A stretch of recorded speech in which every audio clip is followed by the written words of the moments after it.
Just a few days from Christmas, and many of us are looking not just for a great last-minute gift, but also stocking up for our New Year's celebrations. And joining us now for much more on this, Richard Harris with Wells Liquors, a top beverage consultant there. Welcome aboard, Richard. Great to have you back. Thanks to have you back. Good to see you. So, look, this is a huge time of year. It's go time. And we are talking about last sort of gifts in a bottle, last-minute gifts in the bottle. What can you recommend? Some recommendations? You know, it's a good time of year. The weather's cooperating. There's lots of food. Everybody's in a festive mood.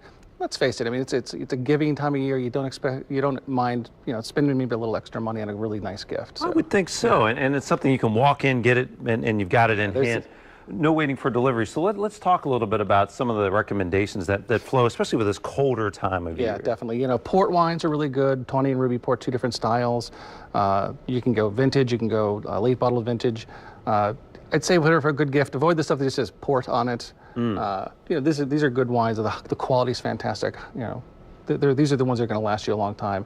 Madeira is a good option too if you got somebody who wants to take a little time drinking it because it won't oxidize. It'll pretty much last you forever. Yeah, these get better with age. Some of these types are not even made every. I know the port wines, not even every year can you get one. Exactly. I mean, they have to declare a vintage, which fortunately they've been on a good run. They've had a good run of declared vintages, but not always. Right. So these are great gifts, and you say these can price up or anywhere from good vintage port and on release can easily cost you $100 and up. Anything outside of that, you're going to start paying more. Okay. All right. Now let's shift to the after dinner drinks. We all think, maybe after the big holiday meal, something Absolutely. like that. Talk about that. Cognac, Armagnac, brandy.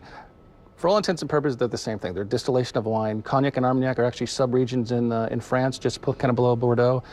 Brandy is kind of a catch-all term, but the good ones you'll find are Spanish. They tend to be a little bit more masculine in styles. Armagnac's extremely pretty, really good stuff. I mean, these are what you want to be drinking. Fine drinks here, but also we have the local flavor to talk about for a second. There's a huge proliferation of micro distilleries. Of course, Sagamore, everybody knows them. Good stuff out of there. Nice bourbon out of Montgomery County from Maryland Whiskey Company. Lion Distilling over in St. Michael's. Fantastic rums, really, really good stuff.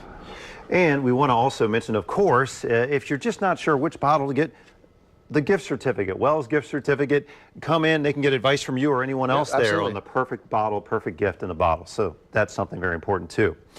All right, so let's assume we get our Christmas complete, but now we're all eyes on the new year. We think about champagne. A lot of people only buy champagne like one time a year. What are your thoughts, recommendations? Every day should be a celebration, as a rule. But yeah, this is the time you're going to see most of your champagne sales are this time of year. Bubbles are festive. They're good before a meal. They're good.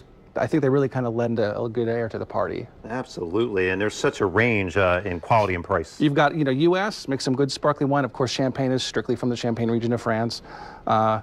Even you'll see some, French estates have properties in California now. They're making sparkling wine champagnes there. Pacific Northwest. You got the good traditional stuff. Runs the gamut from quality.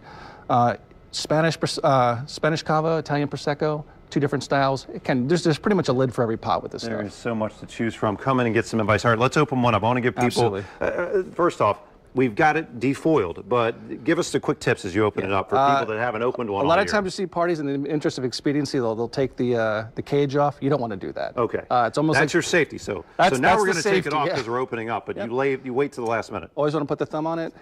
You'll get usually about 6 turns traditionally. Okay. Twisting off the cage. And then you want to get a good grip, and you want to twist the bottle. Twist the bottle. Okay, under the cork. I mean, everybody likes that pop. Wow, pop free. Give me a little pour here, sir. Absolutely.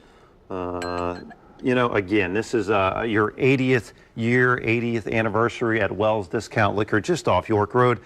Richard Harris, thanks so much for coming in, sir, and giving us great gifts in a bottle and also some champagne. Cheers. And we'll be back with more Midday Maryland right after this. Good stuff.